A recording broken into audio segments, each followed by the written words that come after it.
Assalamualaikum warahmatullahi wabarakatuh. Perkenalkan, nama saya Miftahul Aziz dengan NPM 24310700013 dari Prodi Tasawuf dan Psikoterapi dari Fakultas Psikologi Islam Universitas Islam Negeri Raden Intan Lampung, yang dalam hal ini saya akan membuat tugas yaitu video wawancara psikologi konseling untuk mata kuliah psikologi konseling dengan dosen pengampu Ibu Wilya Novi Aryani SUD MA. Selamat menyaksikan, terima kasih. Selamat malam. Selamat malam.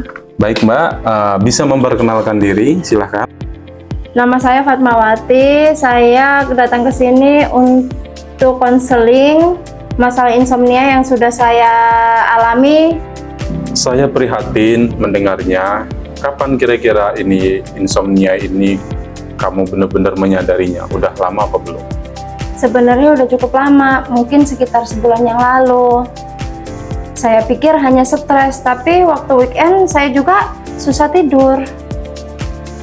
Oh, udah lumayan lama Mbak ya, 1 bulan. Emang sebelum tidur itu biasanya ngapain Mbak? Biasanya saya nonton TV, kalau nggak kadang-kadang nonton HP. Terkadang juga masih kepikiran masalah kerjaan. Jadi mikirin kerjaan juga Mbak ya? Iya Pak, saya banyak tekanan akhir-akhir ini. Coba, sekarang kan sudah mulai kelihatan nih permasalahan yang bisa bikin kamu insomnia. Dan di sini kita coba gali lebih dalam lagi tentang permasalahanmu di tempat kerja. Coba Mbak ceritain sedikit tentang pekerjaannya. Iya Pak, jadi di tempat kerja saya ini banyak sekali peraturannya. Belum lagi deadline yang ketat dan persaingan antar rekan kerja. Jadi saya merasa seperti tidak punya waktu untuk istirahat. Iya Mbak, saya bisa merasakan atau prihatin banget nih dengan yang Mbak rasain di tempat kerja. Dan kalau boleh tahu, setelah pulang kerja, itu biasanya Mbak ngapain Mbak? Biasanya saya sepulang kerja itu minum kopi Pak. Oh, Mbaknya minum kopi kalau habis pulang kerja. Kenapa Mbak minum kopi Mbak? Ya saya merasa butuh kopi untuk tetap fokus di sore harinya Pak. Iya sih Mbak, kalau kita minum kopi itu memang bisa bikin badan kita lebih seger, terus pikiran lebih fresh, karena kopi itu memang ada kandungan kafein kan, yang memang bisa bikin kita lebih fresh. Cuman ini memang bisa jadi salah satu faktor Mbak juga nanti pas malamnya jadi susah tidur. Ditambah lagi tadi Mbak cerita bahwa sebelum tidur biasanya itu nonton TV ya, kemudian dilanjutkan sama scroll HP ya. Iya. Dan dalam kita lihat layar HP itu mengandung sinar biru yang di situ bisa menekan produksi melatonin di dalam diri kita, dan melatonin itu adalah hormon yang bisa bikin kita itu bisa tidur mudah. Dan ini bisa jadi ada 3 faktor yang sudah bisa kita analisa: minum kopi, nonton TV, sama lihat HP. Ditambah lagi Mbak tadi cerita bahwa suasana pekerjaannya banyak tekanan yang bisa bikin kita bisa bikin Mbaknya lebih stres. Dan sepertinya masalah insomnia Mbak ini sudah kita simpulkan atau bisa kita analisa permasalahannya. Gitu ya Pak, saya tidak tahu kalau itu berpengaruh. Iya Bu, itu sudah pasti berpengaruh sama Ibu menjadi insomnia. Sekarang saya mau nanya Bu, ketika Ibu nggak bisa tidur dan sulit pejamkan mata, apa yang Ibu rasakan?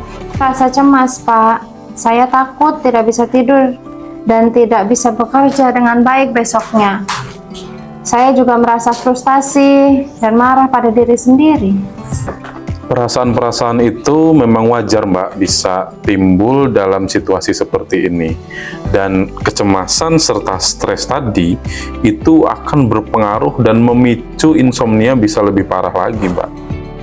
Oh begitu ya Pak?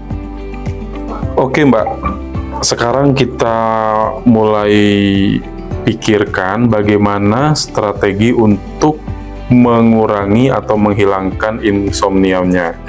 Mungkin yang pertama adalah kebiasaan ngopi di sore hari itu bisa diganti dengan minum teh herbal atau air putih.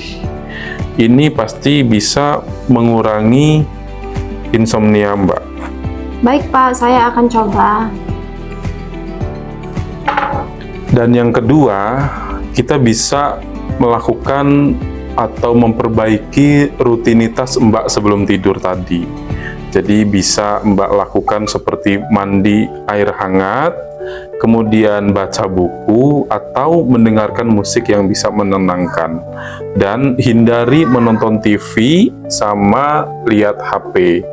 Kalau bisa 1 jam sebelum tidur, Mbak sudah tidak menonton TV dan lihat HP lagi ya. Oke Pak, akan saya usahakan. Yang ketiga, kita bisa melakukan relaksasi. Jadi sebelum tidur kita bisa melakukan pernapasan dalam, kemudian bisa meditasi. Yang jelas ini bisa mengurangi dari kecemasan yang Mbak rasakan.